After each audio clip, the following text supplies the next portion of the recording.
Hello guys, ഇന്ന് നമുക്ക് 61/2024 എന്ന് പറഞ്ഞൊരു ക്വസ്റ്റ്യൻ പേപ്പർ നോക്കാം. ഫസ്റ്റ് ക്വസ്റ്റ്യൻ ഇതാണ്: ജാലിയൻ വാലാബാഗ് കൂട്ടക്കൊലയ്ക്ക് കാരണമായ നിയമം ഏതാണ്? ഉത്തരം റൗലറ്റ് ആക്ട് ആണ്. എന്താണെന്ന് അറിയാലോ, ഒരു കാരണമൊന്നുമില്ലെങ്കിൽ ബ്രിട്ടീഷുകാർക്ക് തോന്നുന്ന ആൾക്കാരെയൊക്കെ പിടിച്ചുകൊണ്ടുപോയി തടങ്കലിലിടാം. ആ ഒരു നിയമമായിരുന്നു റൗലറ്റ് ആക്ട്. അപ്പോൾ അതിനെതിരായി നടന്ന പ്രക്ഷോഭമാണ് ജാലിയൻ വാലാബാഗ്. രണ്ടാമത്തെ ക്വസ്റ്റ്യൻ: പ്ലാസി യുദ്ധം ബ്രിട്ടീഷ് ഭരണത്തിൻ്റെ അടിത്തറ പാകിയെങ്കിൽ ജാലിയൻ വാലാബാഗ് അടിത്തറ ഇളക്കി. ഇത് ആരുടെ വാക്കുകളാണ്? മഹാത്മാഗാന്ധിയുടെയാണ്. എന്താണ് ചോദ്യം? പ്ലാസി യുദ്ധം ബ്രിട്ടീഷ് ഭരണത്തിൻ്റെ അടിത്തറ പാകിയെങ്കിൽ ജാലിയൻ വാലാബാഗ് അടിത്തറ ഇളക്കി. ഇത് ആരുടെ വാക്കുകളാണ്? മഹാത്മാഗാന്ധിയുടെ വാക്കുകളാണ്. ഇന്ത്യൻ സ്വാതന്ത്ര്യ സമരത്തിൻ്റെ ആത്യന്തിക ലക്ഷ്യം പൂർണ്ണ സ്വരാജ് ആണെന്ന് പ്രഖ്യാപിച്ച കോൺഗ്രസ് സമ്മേളനം, അതാണ് ലാഹോർ സമ്മേളനം. 1929 1929 ജവഹർലാൽ നെഹ്റു ആയിരുന്നു അതിൻ്റെ പ്രസിഡന്റ്. ബംഗാൾ വിഭജനം നടത്തിയ ബ്രിട്ടീഷ് വൈസ്രോയ് ആരാണ്? ബംഗാൾ വിഭജനം നടത്തിയത് ആരാണ്? കേഴ്സൺ പ്രഭു. ബംഗാൾ വിഭജനം കേഴ്സൺ പ്രഭു. ഇന്ത്യൻ നാഷണൽ കോൺഗ്രസിൻ്റെ പ്രസിഡന്റായി ആദ്യ ഇന്ത്യൻ വനിത ആരാണ്? ആദ്യ ഇന്ത്യൻ വനിതയാണ് സരോജിനി നായിഡു ആണ് ആദ്യ ഇന്ത്യൻ വനിത. ആദ്യ വനിത എന്ന് ചോദിച്ചാൽ ആനി ബസന്റ് ആണ്. ഇന്ത്യൻ നാഷണൽ കോൺഗ്രസിൻ്റെ പ്രസിഡന്റ് ആദ്യ ഇന്ത്യൻ വനിത സരോജിനി നായിഡു. ആറാമത്തെ ക്വസ്റ്റ്യൻ: ഇന്ത്യൻ ഭരണഘടനയുടെ അനുച്ഛേദം 19 താഴെ പറയുന്നവയിൽ ഏത് അവകാശമാണ് ഉൾക്കൊള്ളുന്നത്? ഉത്തരം അഭിപ്രായ സ്വാതന്ത്ര്യത്തിനുള്ള അവകാശമാണ് 19 ഭരണഘടനാ പ്രതിവിധി 32 ആണ്. ചൂഷണത്തിനെതിരായുള്ള അവകാശം എന്ന് പറയുന്നത് 26 മുതൽ 28 വരെയുള്ളതാണ്. മതസ്വാതന്ത്ര്യം 29, 30 ആ ഒരു വരുന്ന ആർട്ടിക്കിളാണ് മതസ്വാതന്ത്ര്യം എന്ന് പറയുന്നത്. അത് തന്നെ. റൈറ്റ് ടു ഇക്വാളിറ്റി ആണ് article 14 to 18. Right to freedom 14 to 80 right to equality ആണ്. Freedom 19 to 22. Against exploitation 23, 24. Right to freedom of religion 25, 28. Cultural and educational rights 29 to 30. Constitutional remedies 32. ഇത് ഞാൻ എങ്ങനെ ഓർത്തിരിക്കുന്നത് വെച്ചാൽ, ഒരു പെൺകുട്ടിയുടെ ജീവിതം എടുക്കുക, അത് വീട്ടിൽ നിന്ന് റൈറ്റ് ടു ഇക്വാളിറ്റി ആർട്ടിക്കിൾ 14, 18 വയസ്സിലെന്ന് പറയുമ്പോൾ അവളുടെ വീട്ടിലെന്ന് വെച്ചാൽ നമ്മളൊരു +2 കാലഘട്ടത്തിൽ, അപ്പോൾ വീട്ടിലൊരാങ്ങളെ ഉണ്ടെന്നുണ്ടെങ്കിൽ അവനെ കൂടുതൽ പരിപോഷിപ്പിക്കുന്ന വീട്ടുകാർ അവന് മുട്ട, പാല്, ചിക്കൻ അങ്ങനെ ഇങ്ങനെയൊക്കെ കൊടുത്ത് കാണുന്നത് പരിപോഷിപ്പിക്കുമ്പോൾ അവന് വീട്ടിൽ കാല് നീട്ടിയിരിക്കാം, സെറ്റിൽ കാല് പൊക്കത്ത് വെച്ചിരിക്കാം, അങ്ങനെയൊന്നും ബുദ്ധിമുട്ടുന്നില്ല. പക്ഷേ നേരെ പെൺകുട്ടിയാണെങ്കിൽ അതൊക്കെ ഒരു ബുദ്ധിമുട്ട്. അപ്പോൾ അവിടെ നമ്മൾ നേരിടുന്നത് റൈറ്റ് ടു ഇക്വാളിറ്റിക്ക് വീട്ടുകാരോട് നമ്മളിങ്ങനെ പറയുന്നു റൈറ്റ് ടു ഇക്വാളിറ്റിക്ക് വേണ്ടിയിട്ടാണ്. 14 മുതൽ 18 വയസ്സ് എന്ന് വെച്ചാൽ +2 കാലഘട്ടം, സ്കൂളിലും വീട്ടിൽ മാത്രം നിന്ന് പഠിക്കുന്ന ഒരു കാലഘട്ടം. അത് കഴിഞ്ഞ് നമ്മളൊന്ന് കോളേജിലോട്ട് എത്തി. 18 കഴിഞ്ഞു. 19, 20, 21, 22 ഒരു എഞ്ചിനീയറിംഗ് ആണെന്ന് ഓർക്കുക. അപ്പോൾ 4 വർഷം. 19, 20, 21, 22 4 വർഷം എന്ന് ഓർക്കുക. അപ്പോൾ അവിടെ ചെന്നപ്പോഴാണ് അവൾക്കൊരു സ്വാതന്ത്ര്യം കിട്ടിയത്. അവൾ ഹോസ്റ്റലിൽ നിന്ന് പഠിക്കുന്നു. അപ്പോൾ അവൾക്കൊരു സ്വാതന്ത്ര്യം കിട്ടി. ഇങ്ങനെ ഇക്വാളിറ്റി പ്രശ്നങ്ങളൊന്നുമില്ല, ഹോസ്റ്റലാണ്. അപ്പോൾ അവൾക്കൊരു സ്വാതന്ത്ര്യം കിട്ടി. പക്ഷേ പഠിത്തം കഴിഞ്ഞ് വന്ന ഉടനെ എന്ത് ചെയ്തു? വീട്ടുകാർ പിടിച്ചങ്ങോട്ട് കെട്ടിച്ചു വിട്ടു. 23, 24 ആദ്യത്തെ 2 വർഷം പ്രശ്നങ്ങളായിരുന്നു. റൈറ്റ് അഗെയിൻസ്റ്റ് എക്സ്പ്ലോയിറ്റേഷൻ, മറ്റുള്ളവരെ എക്സ്പ്ലോയിറ്റ് ചെയ്യുന്നു എന്ന് അവൾക്ക് തന്നെ തോന്നി തുടങ്ങി. അപ്പോൾ അതാണ് റൈറ്റ് അഗെയിൻസ്റ്റ് എക്സ്പ്ലോയിറ്റേഷൻ എന്ന് പറയുന്നത്. 23, 24. പിന്നെ right to freedom of religion, നമ്മൾ ആ ഒരു 2 വർഷം കുറേ ചെയ്തെന്ന് നമ്മൾ തരണം ചെയ്ത് പിടിച്ച് നിന്ന് പിന്നെ നമ്മൾ കുറേ കഴിയുമ്പോൾ നമ്മളൊന്ന് ഭക്തിമാർഗ്ഗത്തിലോട്ടൊക്കെ ഇറങ്ങും. കാരണം നമ്മുടെ പ്രായം മാറിക്കൊണ്ടിരിക്കുകയാണ്. അപ്പോൾ 25, 26, 27, 28 വീണ്ടും ഒരു 4, 25, 26, 27, 28 വീണ്ടും ഒരു 4 വർഷം തന്നെ വരുന്നുണ്ട്. ആ ഒരു 4 വർഷക്കാലം നമ്മൾ ഭക്തിമാർഗത്തിലായി. ഇതൊക്കെയാണ് ജീവിതം എന്ന കുറേ കാര്യങ്ങളൊക്കെ മനസ്സിലാക്കി നമ്മളൊന്ന് ഭക്തിയിലോട്ട് ഇറങ്ങിക്കുന്നത്. പിന്നെ കുറച്ച് കഴിയുമ്പോൾ നമുക്ക് എവിടെ നിന്നൊക്കെയോ പ്രാർത്ഥനയുടെയും ഇതിൻ്റെയൊക്കെ ശക്തി കൊണ്ട് നമുക്കൊരു ശക്തിയൊക്കെ തിരിച്ചിട്ട്, നമ്മൾ സിനിമ നടിമാരെ കണ്ടിട്ടില്ലേ, കല്യാണം കഴിഞ്ഞ് കുറച്ച് നാൾ കഴിഞ്ഞ് മാറിക്കഴിയും, പിന്നെ കുറച്ച് കഴിയുമ്പോൾ അവർ തിരിച്ച് നല്ല ഊർജ്ജസ്വലതയായിട്ട് തിരിച്ച് വരുന്നത് കണ്ടിട്ടില്ല. അതേപോലെ തന്നെയാണ് കൾച്ചറൽ ആൻഡ് എഡ്യൂക്കേഷണൽ റൈറ്റ്സ്. ആ സിനിമ നടി ഞാൻ പറഞ്ഞത് കൾച്ചറലിന് വേണ്ടിയിട്ടാണ്. പിന്നെ അവരുടെ കുറേ കഴിവുകളൊക്കെ പുറത്തെടുത്തിട്ട് ഒരു പ്രായമായി കഴിയുമ്പോൾ, അതേത് പ്രായമാണ്? ഒരു 30 വയസ്സ്, 29, 30 വയസ്സായി കഴിയുമ്പോഴേക്കും അവരവരുടെ കഴിവുകളൊക്കെ തിരിച്ചറിഞ്ഞ് അവരവർ സ്വയമേ വികസിപ്പിക്കാൻ തുടങ്ങും. അതാണ് 29, 30. ഇതെല്ലാം കഴിയുമ്പോൾ ഒരു കോൺസ്റ്റിറ്റ്യൂഷണൽ റെമഡി ഉണ്ടെന്ന് ഓർത്തിരിക്കുക. അപ്പോൾ എന്താണ്? ഇക്വാളിറ്റി 14 മുതൽ 18 വരെ ഇക്വാളിറ്റി കഴിഞ്ഞാൽ പിന്നെ എന്താ? ഫ്രീഡം കിട്ടി. 19 തുടങ്ങി 22 വരെ ഫ്രീഡം കിട്ടി. 23, 24 മാത്രം കല്യാണം കഴിഞ്ഞുള്ള കുറച്ച് എക്സ്പ്ലോയിറ്റേഷൻ നടന്നു. 25, 26, 27, 28 വീണ്ടും ഒരു 4 വർഷക്കാലം. 4 വർഷക്കാലം എന്തായിരുന്നു? റിലീജിയൻ, ഭക്തിമാർഗ്ഗത്തിൽ പോയി. പിന്നെ ഒരു 3 വർഷം 29, 30 2 വർഷം കൾച്ചറൽ ആൻഡ് എഡ്യൂക്കേഷണൽ റൈറ്റ്സ് ആണ്. പിന്നെ 32 കോൺസ്റ്റിറ്റ്യൂഷണൽ റെമഡീസ്. ഇനി 7ാമത്തെ വയസ്സ്, സ്വത്തവകാശ മൗലിക അവകാശങ്ങളിൽ നിന്ന് നീക്കം ചെയ്ത ഭരണഘടനാ ഭേദഗതി. 44ാം ഭേദഗതിയാണ്. ഇന്ത്യൻ 1978 44-ാം ഭരണഘടനാ ഭേദഗതി. ഇന്ത്യൻ ഭരണഘടനയിലെ മൗലിക അവകാശങ്ങൾ എന്ന ആശയം സ്വീകരിച്ചത് ഏത് രാജ്യത്തു നിന്നാണ്? ഫണ്ടമെൻ്റൽ റൈറ്റ്സ് എടുത്തിരിക്കുന്നത് അമേരിക്കയിൽ നിന്നാണ്. ഫണ്ടമെൻ്റൽ റൈറ്റ്സ് കാനഡയിൽ നിന്ന്. സർഫിട്ട് കാണകഴുകി, state list, union list, residuary power, quasi federal system കാനഡയാണ് കേട്ടോ. ഫെഡറൽ ലിസ്റ്റ് അത് തന്നെ. റെസിഡ്യൂറി പവർ ക്വാസി ഫെഡറൽ, അർദ്ധ സംഭവം ക്വാസി ഫെഡറൽ അങ്ങനെ എന്തോ പറയുന്നത്, അതും കാനഡയാണ് കേട്ടോ. മൗലിക കടമകളെക്കുറിച്ച് ശുപാർശ നൽകുന്നതിന് 1977 കോൺഗ്രസ് പാർട്ടി രൂപീകരിച്ച കമ്മിറ്റി. ഫണ്ടമെൻ്റൽ ഡ്യൂട്ടീസ് വേണ്ടിയിട്ടാണ് സ്വരൻ സിംഗ് കമ്മിറ്റി. DPSPക്ക് വേണ്ടി സപ്രു ആയിരുന്നു. അപ്പോൾ ഫണ്ടമെൻ്റൽ ഡ്യൂട്ടിക്ക് വേണ്ടി സ്വരൻ സിംഗ് കമ്മിറ്റി. ഇന്ത്യൻ പാർലമെൻറ്റിന് ഇതിന് ശേഷമാണ് 1977 42-ാം അമെൻമെൻറ്റോടുകൂടി നമ്മുടെ ഇത് വന്നത്. ഫണ്ടമെൻ്റൽ ഡ്യൂട്ടീസ് നമ്മൾ ആഡ് ചെയ്തത് കോൺസ്റ്റിറ്റ്യൂഷനിലോട്ട്. ഇന്ത്യൻ പാർലമെൻറ്റിൻ്റെ സംയുക്ത സമ്മേളനം വിളിച്ചു ചേർക്കുന്നത് ആരാണ്? വിളിക്കുന്നത് രാഷ്ട്രപതിയാണ്. അതിന് നേതൃത്വം അധ്യക്ഷം വഹിക്കുന്നത് സ്പീക്കറാണ്. ഇത് രണ്ടും ചോദിക്കുന്ന ക്വസ്റ്റ്യനാണ്. സെയിം ക്വസ്റ്റ്യൻ തന്നെ. ഇന്ത്യൻ പാർലമെൻറ്റിൻ്റെ സംയുക്ത സമ്മേളനത്തിൽ അധ്യക്ഷം വഹിക്കുന്നത് ആരാണെന്ന് ചോദിച്ചാൽ ലോക്സഭ സ്പീക്കറാണ്. വിളിച്ചു ചേർക്കുന്നത് ആരാണ്? രാഷ്ട്രപതിയാണ്. 1947 ഐക്യ കേരള കൺവെൻഷൻ നടന്നത് എവിടെയാണ്? 1947 ഐക്യ കേരള കൺവെൻഷൻ നടന്നത് എവിടെയാണ്? തൃശ്ശൂർ. സമത്വ സമാജം എന്ന സംഘടന സ്ഥാപിച്ച സാമൂഹിക പരിഷ്കർത്താവാണ് വൈകുണ്ഠ സ്വാമികൾ. സമത്വ സമാജം വൈകുണ്ഠ സ്വാമികൾ. 13ാമത്തെ ക്വസ്റ്റ്യൻ. ബ്രിട്ടീഷ് ആധിപത്യത്തിനെതിരായി കേരളത്തിൽ നടന്ന ആദ്യത്തെ സംഘടിത കലാപമാണ് ആറ്റിങ്ങൽ കലാപം. 1721 ആണ് ആറ്റിങ്ങൽ കലാപം. 1721. 1.25 കോടി മലയാളികൾ എന്ന കൃതിയുടെ കർത്താവായ കേരള മുഖ്യമന്ത്രിയാണ് EMS നമ്പൂതിരിപ്പാട്. 1817 തിരുവിതാംകൂറിൽ പ്രാഥമിക വിദ്യാഭ്യാസം സൗജന്യമാക്കിയ ഭരണാധികാരിയാണ് ഗൗരി പാർവതിബായി. വേറെ കുറേ ഓപ്ഷൻ മിക്കയിടത്തും ഈ ഒരു സംഭവം മാത്രം എഡ്യൂക്കേഷൻ കൊടുത്തത് ചോദിക്കുമ്പോൾ മാത്രം പാർവതിബായി, അല്ലാണ്ട് കുറേ കാര്യങ്ങളൊക്കെ ചോദിക്കുമ്പോൾ ലക്ഷ്മിബായിയാണ്. ഗൗരി ലക്ഷ്മിബായി ആണ് കേട്ടോ. അപ്പോൾ പ്രാഥമിക വിദ്യാഭ്യാസം പാപ്പാന്നോർത്തുക. പ്രൈമറി വിദ്യാഭ്യാസം പാർവതിബായി. G20യുമായി ബന്ധപ്പെട്ട് താഴെ പറയുന്നവർ തെറ്റായ പ്രസ്താവന ഏത്? തെറ്റായത് ഏതാണെന്നാണ്? 1900 G20 രൂപീകരിക്കപ്പെട്ടതെന്നുള്ളതാണ് തെറ്റ്. ശരി ഏതൊക്കെയാണ്? G20യിൽ ഉൾപ്പെട്ട രാജ്യമാണ് ബ്രസീൽ. Of course. G20യിൽ സ്ഥിരമായ ആസ്ഥാനം ഇല്ല. G20ക്ക് ഒരു ആസ്ഥാനം നമുക്ക് ചോദിക്കാൻ പറ്റില്ല. എല്ലാ വർഷവും G20 ഉച്ചകോടി നടത്താറുണ്ട്. Of course. കഴിഞ്ഞ വർഷം നമ്മൾ നടത്തിയത് നമ്മുടെ ഇന്ത്യയിലായിരുന്നു. In 2023, during its 2023 summit, the African Union joined as its 21st member. The G20 was founded in 1999. G20 form ചെയ്തത് 1998 1900. ഇതിപ്പോൾ PSL ഒരു ഭയങ്കര തന്ത്രമാണ്. ജസ്റ്റ് വേറൊരു വെസ്റ്റിൽ ആരും മരിച്ച കേസ് പറഞ്ഞപ്പോൾ ഡേറ്റ് ഒരു ദിവസം താഴ്ത്തിയിട്ടേക്കാണ്. ഇപ്പോൾ ഓഗസ്റ്റ് 9 ആൾ മരിച്ചെങ്കിൽ ഓഗസ്റ്റ് 8 എന്ന് പറഞ്ഞ് ക്വസ്റ്റ്യൻ പേപ്പർ കൊടുത്തേക്കാണ്. നമ്മൾക്കിങ്ങനെ പക്ക അറിയാമെന്നുണ്ടെങ്കിൽ മാത്രമേ അത് അറിയാൻ പറ്റുള്ളൂ. അല്ലാണ്ട് നമ്മളിങ്ങനെ ഓർത്താൽ ഓഗസ്റ്റ് ന്യൂസ് പേപ്പറിലാണ് ഞാനിത് വായിച്ചതെന്നൊന്നും പറഞ്ഞ് ഓർത്താൽ നടക്കില്ല. ആഫ്രിക്കൻ യൂണിയൻ അതിൻ്റെ ഇടയിൽ കഴിഞ്ഞ പ്രാവശ്യം തന്നെ നമ്മുടെ ആഫ്രിക്കൻ യൂണിയൻ ഈ G20യിലോട്ട് കയറി. 21ാമത്തെ മെമ്പറായിട്ട് ആഫ്രിക്കൻ യൂണിയൻ എവിടെ കയറി? G20യിലോട്ട് കയറി. 1999 G20 ഫൗണ്ട് ചെയ്തത്. 1998 ഏറ്റവും കൂടുതൽ കടൽ തീരമുള്ള കേരളത്തിലെ ജില്ല ഇത്. എൻ്റെ ഒരു കസിൻ ജനിച്ചത് 1999 2000 അപ്പോൾ ആ വർഷം തന്നെയാണ് G20 ഫോം ചെയ്തിരിക്കുന്നത്. ഏറ്റവും കൂടുതൽ കടൽ തീരമുള്ള കേരളത്തിലെ ജില്ല ഏത്? കണ്ണൂർ. ഞാൻ ഓർക്കും കണ്ണിന് മാത്രമല്ല എപ്പോഴും ആകെ ഇച്ചിരി നനവുള്ളത് നമ്മുടെ പുറത്ത് കാണുന്ന ഓർഗൻസിൽ. അപ്പോൾ കണ്ണൂരിൽ നനവുള്ള കാരണം അതിൻ്റെ അരിയത്ത് കടലുണ്ട്. ഭാഷയുടെ അടിസ്ഥാനത്തിൽ സംസ്ഥാനങ്ങളെ പുനഃസംഘടിപ്പിക്കുന്നതിനായി രൂപീകരിച്ച സംസ്ഥാന പുനഃസംഘടനാ കമ്മീഷനിൽ ഉൾപ്പെടാത്ത വ്യക്തി ആര്? Fasal Ali, HN Kunzru, KM Panicker. ഇവരാണ് സംസ്ഥാന പുനഃസംഘടനാ കമ്മീഷനിൽ ഉൾപ്പെട്ടവർ. Fasal Ali, KM Panicker, HN Kunzru. പോട്ടി ശ്രീരാമലു ഇല്ല. പോട്ടി ശ്രീരാമലു ആന്ധ്രയുടെ ഫോർമേഷന് വേണ്ടിയിട്ട് മത്സരിച്ചത്. ഇങ്ങനെ സത്യാഗ്രഹമൊക്കെ കടന്നിട്ടുള്ള ഒരാളാണ്. 19ാമത്തെ ഇന്ത്യയുടെ വിദേശ നയത്തിൻ്റെ പ്രധാന തത്വങ്ങളിൽ പെടുന്നവ ഏതെല്ലാം? പെടുന്നവ 1, 2, 3 ആണ്.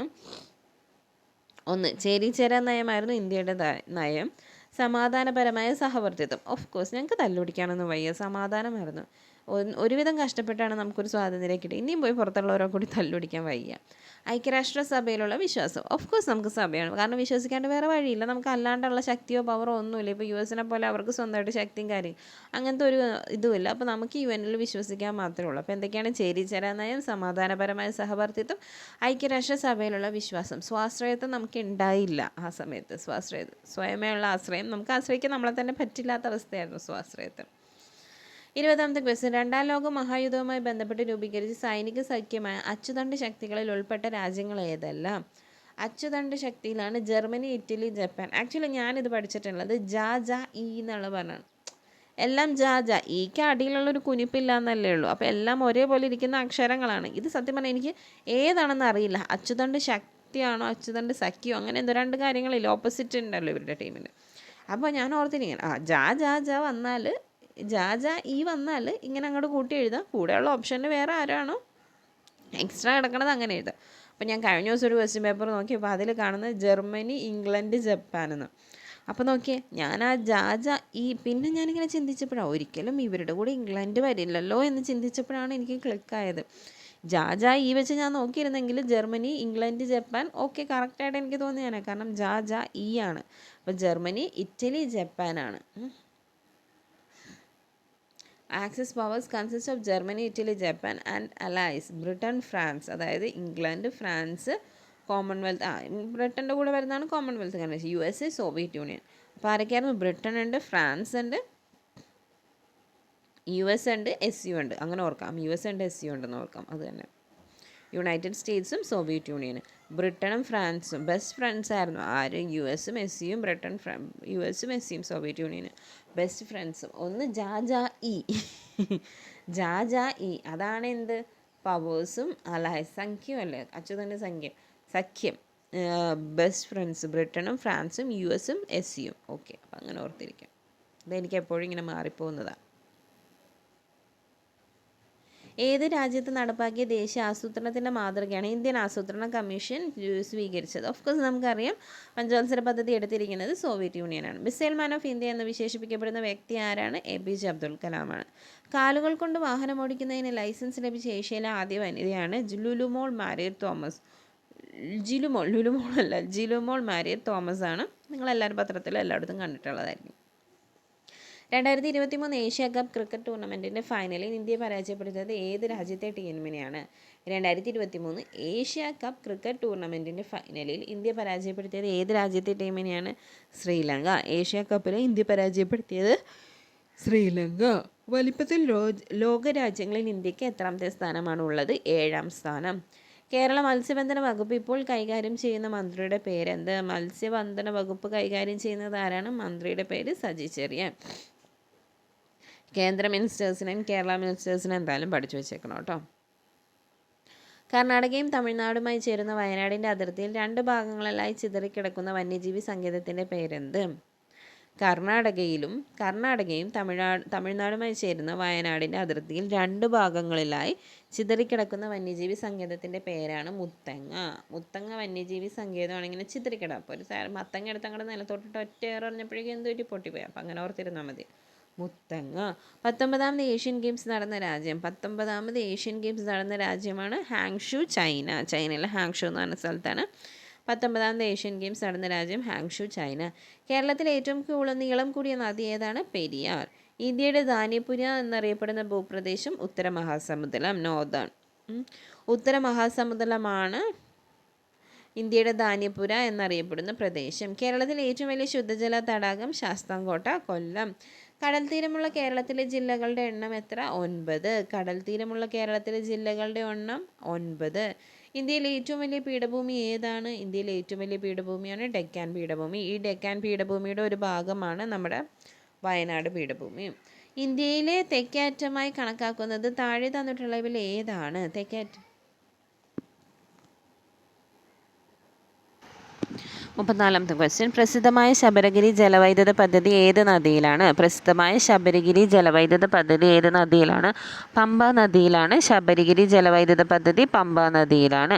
ഇന്ത്യയുടെ തെക്കേ അറ്റവുമായി കണക്കാക്കുന്നത് താഴെ തന്നിട്ടുള്ളവയിൽ ഏതാണ്? ഇന്ദിരാ പോയിന്റ് ആണ് ഇന്ത്യയുടെ തെക്കേ അറ്റമായി ഇന്ദിരാ പോയിന്റും ഉണ്ട്, ഇന്ദിരാ കോളും ഉണ്ട്. അപ്പോൾ നമ്മൾ ഓർക്കുക, മുകളിലുള്ളവരെയല്ല നമ്മളിങ്ങനെ വിളിക്കുള്ളൂ. ഒച്ചത്തിലിങ്ങനെ വിളിക്കില്ല. കോൾ ചെയ്യുന്നത് മുകളിലുള്ള ഒരാളെ നമ്മളിങ്ങനെ ഒച്ചത്തിൽ വിളിക്കും. അപ്പോൾ ചോദിക്കും താഴെയുള്ള ഒരാളെ മേൽക്കുന്ന് വിളിച്ചുകൂടുന്ന, അങ്ങനെയല്ല ഉദ്ദേശിക്കുന്നത്. ഓർക്കാൻ വേണ്ടി. അപ്പോൾ പൊക്കത്തുള്ള ആളെയാണ് ഇന്ദിര കോൾ എന്ന് പറയുന്നത്. എന്ന് വെച്ചാൽ പൊക്കത്തല്ല ഇരിക്കുന്നത്. കോൾ, ഇന്ദിര പോയിന്റ്, ജമ്മു കാശ്മീർ ആ ഒരു ഭാഗത്ത് വരുന്ന പോയിന്റാണ് ഇന്ദിര കോൾ. ഇന്ദിര പോയിന്റ് ആണ് താഴെയുള്ളത്. കേരളത്തിലെ ഏറ്റവും ചെറിയ ജില്ല ഏതാണ്? ആലപ്പുഴ, എല്ലാവർക്കും അറിയാവുന്ന. നെഹ്റു ട്രോഫി വള്ളംകളി നടക്കുന്നത് ഏത് കായലിലാണ്? പുന്നമട കായലിൽ. പ്രസിഡൻസ് ട്രോഫി, പ്രൈം മിനിസ്റ്റേഴ്സ് ട്രോഫിയാണ് ഈ നെഹ്റു ട്രോഫി എന്ന് പറയുന്നത്, പുന്നമട കായൽ. അപ്പോൾ പ്രസിഡൻസ് ട്രോഫി നടക്കുന്നത് അഷ്ടമുടി കായൽ. ഞാൻ പറഞ്ഞിട്ടുണ്ട്, നമുക്കറിയാവുന്ന ഒരു പ്രസിഡൻ്റാണ് APJ അബ്ദുൽ കലാം. നല്ല ഇഷ്ടമാണ്, പുള്ളിക്കാരന് മുടിയുണ്ടായിരുന്നു, അതാണ് അഷ്ടമുടി കായൽ. കേരളത്തിലെ ഗ്രാമപഞ്ചായത്തുകളുടെ എണ്ണം എത്ര? 941. PC പഠിക്കുന്ന ഒരു മനുഷ്യനറിയാവുന്ന ഒരു സംഖ്യയാണ് 941. കേരള ഹൈക്കോടതിയിൽ ഇപ്പോഴത്തെ ചീഫ് ജസ്റ്റിസ് ആരാണ്? AJ ദേശായി ആണ്. കേരള ഹൈക്കോടതിയിൽ ഇപ്പോഴത്തെ ചീഫ് ജസ്റ്റിസ് ആരാണ്? AJ ദേശായി. മണികുമാർ ഇപ്പോൾ NHC അല്ല, കേരള ഹ്യൂമൻ റൈറ്റ്സ് കമ്മീഷൻ്റെ ആളായിട്ട് മാറിയേക്കാണ് ഇപ്പോൾ മണികുമാർ. അപ്പോൾ ഇപ്പോഴത്തെ ചീഫ് ജസ്റ്റിസ് ആരാണ്? AJ ദേശായി.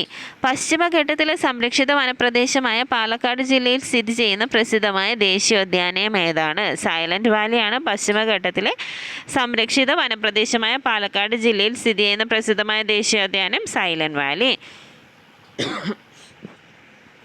ഇന്ത്യയിലെ ഏറ്റവും കൂടുതൽ മഴ ലഭിക്കുന്ന പ്രദേശമായ ചിറാപ്പൂഞ്ചി സ്ഥിതി ചെയ്യുന്നത് ഏത് സംസ്ഥാനത്തിലാണ്? മേഘാലയയിലാണ് ചിറാപ്പൂഞ്ചി. കേരളം ആദ്യമായി സന്തോഷ് ട്രോഫി കിരീടം നേടുന്നത് ഏത് വർഷമാണ്? 1973 കേരളം ആദ്യമായിട്ട് സന്തോഷ് ട്രോഫി നേടുന്നത്. ലേറ്റസ്റ്റ് ആയിട്ട് നേടിയത് 2022 ഇപ്പോൾ ഇതിൻ്റെ എനിക്ക് തോന്നുന്നു എത്ര വർഷമായി? 2023 മൈനസ് 21. ഒരു സെക്കൻഡ്, ക്ലോസ് ആവുന്നില്ല. 2023 മൈനസ് 1973 ചെയ്യുമ്പോൾ എത്ര കിട്ടും? 50 വർഷമായോ? എങ്ങനെ എന്തുണ്ട്? 50 വർഷമാണെന്ന് തോന്നണം അല്ലേ? 2024 മൈനസ് 1973 ചെയ്യുമ്പോൾ 51 വർഷം. അപ്പോൾ 2023 അതിന് 50 വർഷം. അതുകൊണ്ടാണ് ഈ ക്വസ്റ്റ്യൻ ഇപ്പോൾ 2-3 വട്ടമായിട്ട് ചോദിക്കുന്നുണ്ട്. ഇന്ത്യയിലെ 14ാമത് ഉപരാഷ്ട്രപതി ആരാണ്? അതാണ് ജഗദീപ് ധൻകർ. ജഗദീപ് ധൻകർ ആണ് 14ാമത്. എന്ന് വെച്ചാൽ ഇപ്പോഴത്തെ 14ാമത് ഉപരാഷ്ട്രപതിയാണ് ജഗദീപ് ധൻകർ. ഇനി വെങ്കയ്യ നായിഡു, ഇതിന് മുന്നേ Venkaiah Naidu 13th vice president ആയിരുന്നു. ദ്രൗപദി മുർമു ഇപ്പോഴത്തെ പ്രസിഡന്റ്, പക്ഷെ 15ാമത്തെയാണ്. വൈസ് പ്രസിഡന്റ് 14ാമത്തെയും പ്രസിഡന്റ് 15ാമത്തെയാണ്. രാംനാഥ് കോവിന്ദ് 14ാമത്തെ പ്രസിഡന്റ് ആയിരുന്നു. അപ്പോൾ പ്രസിഡന്റ് മുന്നേ കയറിപ്പം പ്രസിഡന്റിനാണല്ലോ എന്തുകൊണ്ടും വൈസ് പ്രസിഡന്റിനേക്കാൾ സ്ഥാനം കൂടുതലുള്ളത്. അപ്പോൾ പ്രസിഡന്റ് മുന്നേ കയറി പോകാമെന്ന് ഓർക്കുക. 15ാമത്തെ ആളാണ് ആര്? Draupadi Murmu. 44. Chandrayaan 3 Indian space research organisation വിക്ഷേപിച്ചവ അല്ലാത്തത് ഏത്? ലാൻഡർ നമ്മൾ വിക്ഷേപിച്ചായിരുന്നു, Vikram. Rover, Pragyan. Propulsion module നമ്മൾ വിക്ഷേപിച്ചായിരുന്നു. ഓർബിറ്റർ വിക്ഷേപിച്ചല്ല, അവിടെയുള്ള ഓർബിറ്ററിൽ കിടന്നാണ് നമ്മൾ കറങ്ങുന്നത്. അപ്പം നമ്മൾ വിക്ഷേപിക്കാത്തത് ഏതാണ്? ഓർബിറ്ററാണ് നമ്മൾ വിക്ഷേപിക്കാത്തത്. അയ്യോ, propulsion module will carry the lander and rover configuration till 100 km lunar orbit.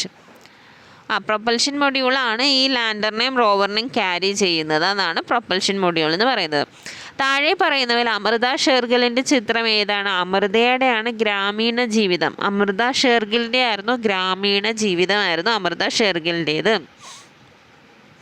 നമുക്കറിയാവുന്ന ഒരു അമൃത സുരേഷ് പാട്ടുകാരിയില്ലേ, പുള്ളിക്കാരുടെ പണ്ടത്തെ ഇത് കാണുമ്പോൾ ഭയങ്കര ഗ്രാമീണമുള്ള ഒരു പെൺകുട്ടിയുടെ പോലത്തെ ആയിരുന്നു. ഗ്രാമീണ ജീവിതം. അമൃത ഷെർഗിലിൻ്റെ ചിത്രം ഏതാണ്? ഗ്രാമീണ ജീവിതം. ഗ്രാമീണ ചെണ്ടക്കാരനും സതി നന്ദലാൽ ബോസിൻ്റെയാണ്. അപ്പോൾ ആ സതിയിലോട്ട് പെണ്ണെടുത്ത് ചാടുമ്പോൾ ചെണ്ടയും കൊട്ടി നിൽക്കുന്ന ഓർക്കുക. ആര്? നന്ദലാൽ ബോസ്. നന്ദലാല എന്ന് പറഞ്ഞ പാട്ടൊക്കെ പാടി നിൽക്കുന്ന ഓർക്കുക. നന്ദലാൽ ബോസാണ് എന്ത്? സതി എന്ന് പറഞ്ഞ ചിത്രം ഗ്രാമീണ ചെണ്ടക്കാരനും നന്ദലാൽ ബോസിൻ്റെയാണ്. ഭാരത, അതാണ് ഇതിപ്പോൾ എന്താണ്? ഗ്രാമീണ മറന്നു. ഭാരതമാത അബീന്ദ്രനാഥ് ടാഗോറിൻ്റെയാണ്. ഭാരതമാത അബീന്ദ്രനാഥ് ടാഗോറിൻ്റെയാണ്. ഗ്രാമീണ ജീവിതം അമൃത ഷെർഗിലിൻ്റെയാണ്. 46ാമത്തെ ക്വസ്റ്റ്യൻ. ചരക്ക് GST എന്നാണ് നിലവിൽ വന്നത്? 2017 ജൂലൈ 1 ഒന്നോർക്കുക. G എന്ന് പറയുന്നത് 1 ABCDEFG 7ാമത്തെ അക്ഷരമാണ് ഈ G എന്ന് പറയുന്നത്. ജൂലൈ എന്ന് പറയുന്നത് ജനുവരി, ഫെബ്രുവരി, മാർച്ച്, ഏപ്രിൽ, മെയ്, ജൂൺ, ജൂലൈ. 7ാമത്തെ മാസമാണ് ജൂലൈ എന്ന് പറയുന്നത്. പിന്നെ വർഷം 2017. 2007 അല്ല, 2017. എല്ലാം ഒരു 7ൻ്റെ കളിയാണ്. അത് 7-ാം തീയതി അല്ല കേട്ടോ, പക്ഷേ 1-ാം തീയതിയാണ്. 1 ജൂലൈ 2017 GST നിലവിൽ വന്നത്. ഗോദാൻ എന്ന കൃതി രചിച്ചത് ആരാണ്? പ്രേംചന്ദാണ്. ഗോദാൻ എന്ന കൃതി രചിച്ചത് ആരാണ്? പ്രേംചന്ദ്. ഒളിമ്പിക്സ് ചിഹ്നത്തിലെ മഞ്ഞ വലയം ഏത് ഭൂഖണ്ഡത്തെ സൂചിപ്പിക്കുന്നു? മഞ്ഞ വലയം നമ്മുടെ ഏഷ്യനാണ്. ഇനി ബ്ലാക്ക്, ഇത് രണ്ടും എളുപ്പമായിട്ട് പറയാം. ഏഷ്യ, മഞ്ഞ വലയം നമ്മൾ. ബ്ലാക്ക് ഏതായിരിക്കും? ആഫ്രിക്കൻ കൺട്രിയാണ് ബ്ലാക്ക് എന്ന് പറയുന്നത്. റെഡ് ഏതായിരിക്കും? റെഡ് അമേരിക്കയ്ക്ക് കൊടുത്തു. പിന്നെ ഗ്രീൻ ആർക്ക് കൊടുത്തു? ഗ്രീൻ ഓസ്ട്രേലിയക്ക് കൊടുത്തു. Green Australia. ബ്ലൂ യൂറോപ്പിന് കൊടുത്തു. Blue Europe. അപ്പോൾ എന്തൊക്കെയാണ്? മഞ്ഞ ഏഷ്യ, കറുപ്പ് ആഫ്രിക്ക, റെഡ് നമ്മുടെ US കൊടുത്തു, ഗ്രീൻ ഓസ്ട്രേലിയക്ക് കൊടുത്തു, ബ്ലൂ ആർക്ക് കൊടുത്തു? യൂറോപ്പിനും കൊടുത്തു. പിന്നെ 69ാമത് ദേശീയ ചലച്ചിത്ര പുരസ്കാരം 2001 മികച്ച നടനായി തിരഞ്ഞെടുക്കപ്പെട്ടത് ആര്? അല്ലു അർജുനാണ്. അതിനുശേഷം ഇപ്പോഴല്ലേ വന്നിരിക്കുന്നത്. ഇപ്പോഴത്തെ മികച്ച നടൻ ആരായിരുന്നു? നമ്മുടെ കാന്താരയിലെ നടനാണ് ഇപ്പോഴത്തെ മികച്ച നടൻ. മുൻ മുഖ്യമന്ത്രി ഉമ്മൻചാണ്ടിയുടെ ആത്മകഥയാണ് കാലം സാക്ഷി. തുറന്നുവിട്ട വാതിലാണ് നമ്മൾ ഇത്രയും നാളും പഠിച്ചിട്ടുണ്ടായ ഒരു കാര്യം. തുറന്നിട്ട വാതിലല്ല, കാലം സാക്ഷിയാണ് ഉമ്മൻചാണ്ടിയുടെ ആത്മകഥ. 2023 79ാമത് മിസ് വേൾഡ് മത്സരത്തിന് ആതിഥേയത്വം വഹിച്ച രാജ്യം ഏതാണ്? മിസ് വേൾഡ് മത്സരത്തിന് ആതിഥേയത്വം വഹിച്ച രാജ്യമാണ് ഇന്ത്യ എന്ന് പറയുന്നത്. ഇതിലാണ് ഒരു ചെക്ക് റിപ്പബ്ലിക്കാരി സമ്മാനം കൊണ്ടുപോയത്. അത് തന്നെ ക്രിസ്റ്റീന പിസ്കോവയാണ് ചെക്ക് റിപ്പബ്ലിക്കാരിയാണ് മിസ് വേൾഡായിട്ട് തിരഞ്ഞെടുക്കപ്പെട്ടത്. ഇന്ത്യയിലായിരുന്നു ഈ മത്സരം നടന്നത്. രാജ്യത്തെ ഏറ്റവും ഉയരമുള്ള അംബേദ്കർ പ്രതിമ അനാച്ഛാദനം ചെയ്തത് എവിടെയാണ്? ഹൈദരാബാദിലാണ് അംബേദ്കർ. താഴെ പറയുന്നവർ ശരിയായ ജോഡി ഏത്?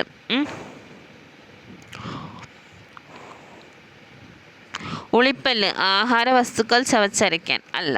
ഉളിപ്പല്ല് എന്ന് വെച്ചാൽ നമ്മുടെ ഫ്രണ്ടിൽ കാണാനുള്ള, അത് കടിച്ചെടുക്കാനാണ്. കോമ്പൽ ആഹാര വസ്തുക്കൾ കടിച്ചു കീറാൻ, ശരിയാണ്. ചർവണകം ആഹാര വസ്തുക്കൾ കടിച്ചു മുറിക്കാൻ അല്ല, അതാണ് ചവച്ചരയ്ക്കാൻ. ചർവണകവും ചവച്ചരയ്ക്കാൻ വേണ്ടിയിട്ടുള്ള. ഇതിലാകെ ശരിയായിട്ടുള്ളത് രണ്ടാമത്തെ മാത്രമേ ഉള്ളൂ, കോമ്പൽ ആഹാര വസ്തുക്കൾ കടിച്ചു കീറാൻ. ലോല ഏത് വിളയുടെ സങ്കര ഇനമാണ്? പയർ ഇച്ചിരി ഒന്ന് വാടിക്കഴിഞ്ഞ് ഭയങ്കര ലോലോട്ട് അവിടെ കിടക്കും ഇല്ലേ? പയറാണ്. ഏത് വിളയുടെ സങ്കര ഇനമാണ്? പയർ. അസ്ഥികൾ കനം കുറഞ്ഞു വളയുന്നു. ഇത് ഏത് അപര്യാപ്ത രോഗത്തിൻ്റെ ലക്ഷണമാണ്? അത് കണയുടെ ലക്ഷണമാണ്. അസ്ഥികൾ കനം കുറഞ്ഞു വളയുന്നത് ഏതിൻ്റെയാണ്? കണയുടെ പ്രശ്നമാണ്. കണ എന്ന് പറയുന്ന അസുഖത്തിൻ്റെയാണ്. അസ്ഥികൾ കനം കുറഞ്ഞു വളരുന്നു. താഴെ പറയുന്ന പ്രസ്താവന സ്കർവി വൈറ്റമിൻ സിയുടെ ഡെഫിഷ്യൻസി കൊണ്ടുണ്ടാവുന്നത്. ഗോയിറ്റർ നമ്മുടെ തൈറോയിഡിൻ്റെ പ്രശ്നം കൊണ്ടാണ്. അനീമിയ ബ്ലഡ് കുറവ്, ഹീമോഗ്ലോബിൻ കുറവുള്ള പ്രശ്നമാണ് അനീമിയ. താഴെ പറയുന്ന പ്രസ്താവനകളിൽ ശരിയായത് ഏത്? കൽക്കരി പാരമ്പര്യേതര ഊർജ്ജ സ്രോതസ്സാണ്. അല്ല, കൽക്കരിയൊക്കെ നമ്മൾ പണ്ട് ഉപയോഗിക്കുന്നതാണ്. അപ്പോൾ പാരമ്പര്യ ഊർജ്ജ സ്രോതസ്സാണ്. തിരമാല പാരമ്പര്യേതരാണ്. അല്ല. അതെ, തിരമാല ശരിയാണ്. കാരണം ഇപ്പോഴാണ് നമ്മൾ തിരമാലയിൽ നിന്നൊക്കെ ഊർജ്ജം കണ്ടുപിടിക്കാൻ തുടങ്ങിയത്. സൂര്യൻ പാരമ്പര്യ ഊർജ്ജ സ്രോതസ്സാണ്. അല്ല, സൂര്യനിൽ നിന്ന് നമ്മൾ ഇപ്പോഴാണ് അത് കണ്ടുപിടിക്കാൻ തുടങ്ങിയത്. അപ്പോൾ സൂര്യൻ പാരമ്പര്യേതര ഊർജ്ജ സ്രോതസ്സാണ്. വനം വകുപ്പിന് കീഴിൽ കടലാമകളെ സംരക്ഷിച്ചു വരുന്ന മുതിയം കടൽ തീരം കേരളത്തിലെ ഏത് ജില്ലയിലാണ്? മലപ്പുറം. അപ്പം മലപ്പുറത്തുള്ള മുതിയം കടൽ തീരത്തിൻ്റെ പ്രത്യേകത എന്താണ്? മുതിയം കടലാമകളെ സംരക്ഷിക്കുന്നതാണ് മുതിയം കടൽ തീരം. പക്ഷേ ഈയിടയ്ക്ക് എന്തോ പത്രത്തിലുണ്ടായിരുന്നു എന്ന് തോന്നുന്നു, മുതിയത്ത് ആമകളിപ്പോൾ വരുന്നില്ല എന്നുള്ള രീതിയിൽ. അന്താരാഷ്ട്ര മില്ലറ്റ് വർഷം ഏതാണ്? 2023. സംസ്ഥാനത്തെ പ്രാഥമികാരോഗ്യ കേന്ദ്രങ്ങളെ കുടുംബാരോഗ്യ കേന്ദ്രങ്ങളാക്കി മാറ്റാൻ ലക്ഷ്യമിട്ട പദ്ധതിയാണ് ആർദ്രം. ആർദ്രം എന്ന് പറഞ്ഞ പദ്ധതി തന്നെ നമ്മുടെ ഈ ഒരു ഹോസ്പിറ്റലുകളുടെ ആ ഒരു കാര്യക്ഷമത അല്ലെങ്കിൽ അതിൻ്റെ ആ പ്രവർത്തനം കൂട്ടിക്കൊണ്ട് വരുന്നതിന് വേണ്ടിയിട്ടുള്ള ഒരു പദ്ധതിയാണ് ആർദ്രം. മിക്സി പ്രവർത്തിക്കുമ്പോഴുണ്ടാകുന്ന ഊർജ്ജമാറ്റം എന്ന ആശയം പ്രയോജനപ്പെടുത്തി താഴെ കൊടുത്തിരിക്കുന്നവയിൽ ശരി ഉത്തരം കണ്ടെത്തുക. ഞാനിത് ചെയ്തപ്പോൾ ഉത്തരം എനിക്ക് തോന്നിയത് സി ആണ്. വൈദ്യുതോർജ്ജം, യാന്ത്രികോർജ്ജവും ശബ്ദോർജ്ജവുമായി മാറുന്നു. ഇല്ലേ, ശബ്ദോർജ്ജവും ഉണ്ടാവുന്നില്ല അതിൻ്റെ ഇടയിൽ. പക്ഷെ ഇവിടെ ഉത്തരം കൊടുത്തിരിക്കുന്നത് വൈദ്യുതോർജ്ജം യാന്ത്രികോർജ്ജമായി മാറുന്നു എന്ന് മാത്രമാണ് ഇവിടെ ഉത്തരം കൊടുത്തിരിക്കുന്നത്. 61. മൈക്രോസ്കോപ്പ്, ടെലസ്കോപ്പ്, ക്യാമറ മുതലായ ഉപകരണങ്ങളിൽ ഉപയോഗിക്കുന്ന ലെൻസ് ഏതാണ്? കോൺവെക്സ് ലെൻസാണ്. മൈക്രോസ്കോപ്പിലാണെങ്കിലും ടെലസ്കോപ്പിലാണെങ്കിലും ക്യാമറയിലാണെങ്കിലും ഏതാണ്? Convex lens. ദോലന ചലനത്തിന് ഉദാഹരണമല്ലാത്തത് ഏത്? ദോലന ചലനം എന്ന് വെച്ചാൽ ഈ ക്ലോക്കിലെ പെൻഡുലത്തിൻ്റെ ചലനം അങ്ങോട്ടും അല്ലെങ്കിൽ ഊഞ്ഞാല, അതൊക്കെയാണ് ദോലന ചലനം. അതിൻ്റെയൊക്കെ ഉദാഹരണമല്ലാത്തത് ഏത്? ക്ലോക്കിൻ്റെ ആ ദോലനമാണ്, ഊഞ്ഞാലിൻ്റെ ചലനം ദോലനമാണ്, മീട്ടുമ്പോൾ വീണക്കമ്പിയുടെ ചലനം, ഇങ്ങനെ ആ കമ്പി ഒന്നിങ്ങനെ തൊടുത്തു വിടുമ്പോൾ അങ്ങോട്ടും ഇങ്ങോട്ടും, അതും ദോലനമാണ്. ജെയിൻറ്റ് വീലിൻ്റെ ചലനം മാത്രമാണ് ദോലനമല്ലാത്തത്. കൂട്ടത്തിൽ പെടാത്തത് ഏത്? Mendelevium, rutherfordium, curium, titanium. ഇതെന്തുകൊണ്ടാണ്? എനിക്ക് പേര് ആൾക്കാരുടെ പേര് വെച്ച് ഇട്ടതാണോ കൂട്ടത്തിൽ പെടാത്തതിൻ്റെ കാരണം എന്ന് എനിക്കറിയില്ല. അതാണെന്ന് എനിക്ക് തോന്നുന്നു. വേറെ ഒന്നും ഞാൻ പ്രതീക്ഷിച്ച് നോക്കിയിട്ട് കണ്ടില്ല. മെൻഡലീവിയൻ്റെ പേരിന്, റൂദർഫോർഡിൻ്റെ പേരിനായിട്ട്, ക്യൂറിയത്തിന് വേണ്ടിയിട്ട് കൊടുത്തേക്കണം. ടൈറ്റാനിയം മാത്രം അങ്ങനെയല്ലല്ലോ, ടൈറ്റാനിയ എന്നൊരാളില്ലല്ലോ. ഐസ് ചൂടാക്കുമ്പോൾ ജലമായി മാറുന്ന പ്രക്രിയയ്ക്ക് അനുയോജ്യമായത് കണ്ടെത്തുക. ഐസ് ചൂടാക്കുമ്പോൾ എന്തൊക്കെ സംഭവിക്കുന്നു? കണികകളുടെ ഊർജ്ജം കൂടുന്നു. ഓഫ് കോഴ്സ് ഐസ് ചൂടാക്കി വെള്ളമാകുമ്പോൾ അതിൻ്റെ ഊർജ്ജം കൂടുന്നുണ്ട്. കണികകൾ തമ്മിലുള്ള അകലം കൂടുന്നു. ഓഫ് കോഴ്സ് അതും കൂടുന്നുണ്ട്. കണികകൾ തമ്മിലുള്ള ആകർഷണം കുറയുന്നു. അതും കുറയുന്നുണ്ട്. ആകർഷണം കുറയുന്നുണ്ട്. കണികകളുടെ ചലനം കുറയുന്നു. ഒരിക്കലും ചലനം കുറയുന്നില്ല, ചലനം കൂടുന്നേ ഉള്ളൂ.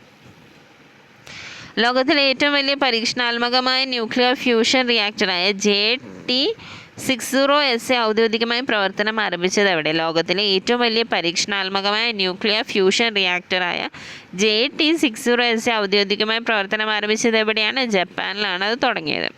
ഇതുവരെ നിർമ്മിച്ചതിൽ വെച്ച് ഏറ്റവും വലിയ ബഹിരാകാശ ദൂരദർശിനിയായ ജെയിംസ് വെബ് ബഹിരാകാശ ദൂരദർശിനിയുടെ സവിശേഷതകളിൽ ഉൾപ്പെടാത്തത് ഏത്? ഇതുവരെ നിർമ്മിച്ചതിൽ വെച്ച് ഏറ്റവും വലിയ ബഹിരാകാശ ദൂരദർശിനിയായ ജെയിംസ് വെബ് ബഹിരാകാശ ദൂരദർശിനിയുടെ സവിശേഷതകളിൽ ഉൾപ്പെടാത്തത് ഏത്?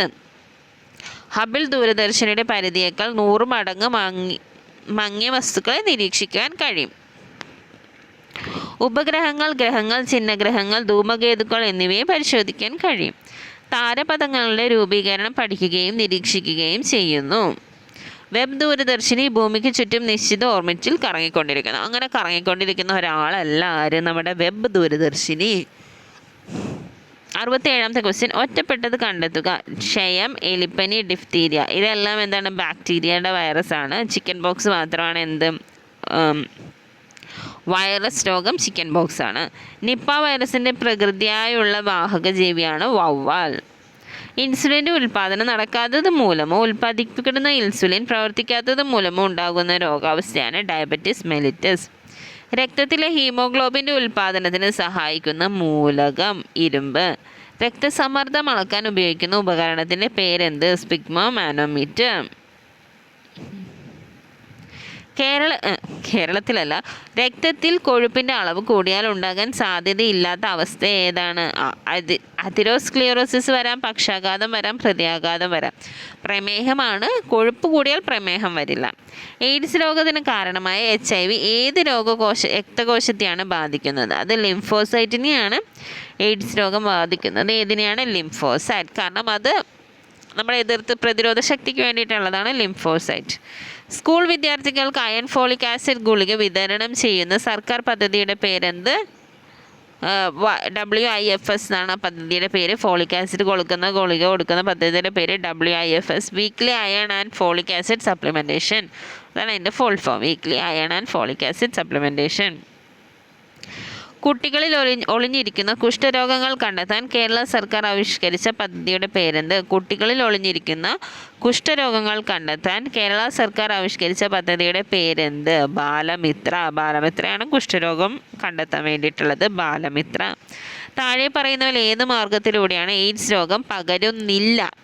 ലൈംഗിക ബന്ധത്തിലൂടെ പകരാം, അമ്മയിൽ നിന്ന് കുഞ്ഞിലേക്ക് പകരാം, സിറിഞ്ച്, സൂചി എന്നിവയിലൂടെ പകരാം. കൊതുക്, ഈച്ച തുടങ്ങിയ ജീവികളിലൂടെ പകരില്ല. സിയാച്ചിനിൽ ആദ്യമായി നിയമിതയായ വനിതാ മെഡിക്കൽ ഓഫീസർ ആരാണ്? ക്യാപ്റ്റൻ ഗീതിക കൗളാണ് ആദ്യ മെഡിക്കൽ ഓഫീസർ. ഇത് തന്നെ വേറൊരു ഉത്തരം വെച്ചൊരു ക്വസ്റ്റ്യൻ ഉണ്ട് കേട്ടോ.